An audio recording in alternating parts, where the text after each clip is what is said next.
নিয়ে নিয়েছি চন্দনা শুটকি, ভালো করে গরম জল দিয়ে ধুয়ে নিয়েছি। এখানে ছড়া আর আলু কেটে নিয়েছি, নুন হলুদ মাখিয়ে ভেজে নিচ্ছি। তারপর কড়াইতে সামান্য তেল দিয়ে দেব, পেঁয়াজ কুচি সোমবার দিয়ে মাছগুলোকে আগে ভেজে এক সাইড করে নিয়েছি। সেই তেলেই পেঁয়াজ কুচি করে দিয়ে ভেজে আগে থেকে সিদ্ধ করে রাখা ছড়াগুলো দিয়ে দেব আর আলু একসাথে দিয়ে দেব, দিয়ে ভালো করে নুন হলুদ দিয়ে ভাজা করে আগে থেকে ভেজে রাখা শুটকি মাছগুলো দিয়ে জল দিয়ে নামিয়ে নেব। গরম ভাতে সেই লাগে। কাঁচা লঙ্কা দিয়ে দিয়েছি।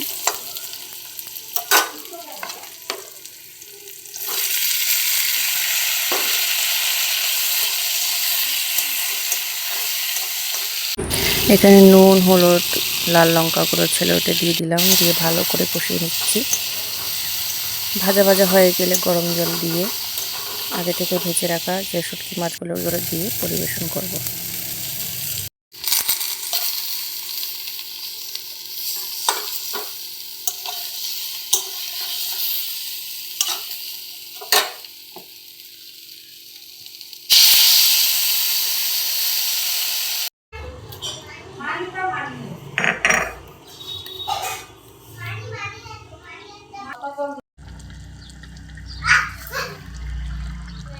এখানে আরেকটা মাছের তরকারি রান্না করবো, যার জন্য স্কোয়াশ নিয়ে নিয়েছি। স্কোয়াশটাকে ভালো করে কেটে ধুয়ে নিয়েছি। এখানে আলু কেটে নিয়েছি।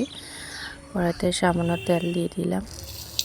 এখন এখানে 5 সোমবার দিয়ে দিয়েছি, দিয়ে সবজিটা দিয়ে ভালো করে কষিয়ে নেব ঢাকনা দিয়ে।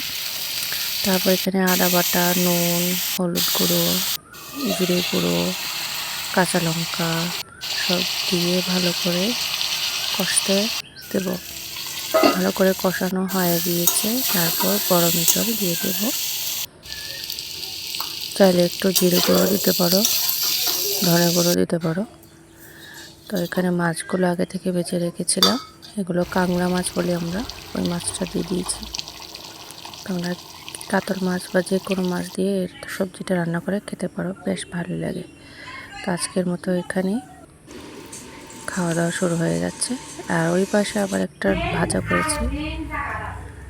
তো ভাজার জন্য এখানে মিষ্টি কুমড়ো আর কাঁকরোল সুন্দর করে গোল গোল করে কেটে নিয়েছি। আর মিষ্টি কুমড়োগুলো ট্রায়াঙ্গেল শেপে মোটামুটি কেটে নিয়েছি।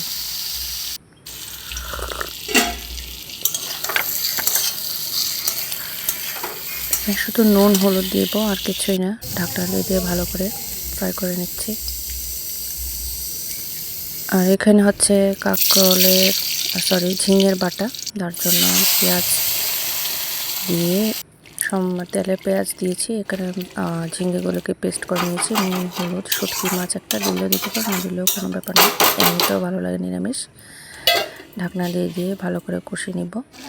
তো ঝিঙের বাটা কে কে খাওয়া আমাকে অবশ্যই কমেন্টে জানাবে। সেম প্রসেসে লাউর বাকল, কাঁকরোলের পটলের বাকল, আলুর বাকল সব বাকল দিয়ে এভাবে পেস্ট করে বানানো যায় নিরামিষ আমিষ যে কোনোভাবে। চাইলে একটু চিংড়ি মাছও বাটা বেটে দিতে পারো, আরও টেস্টি লাগে। চিংড়ি মাছগুলোকে মিক্সারে একসাথে পেস্ট করে দিয়ে দেবে, দেখবে আরও দুর্দান্ত স্বাদ হয়। তো আমার বাটাও মোটামুটি রেডি।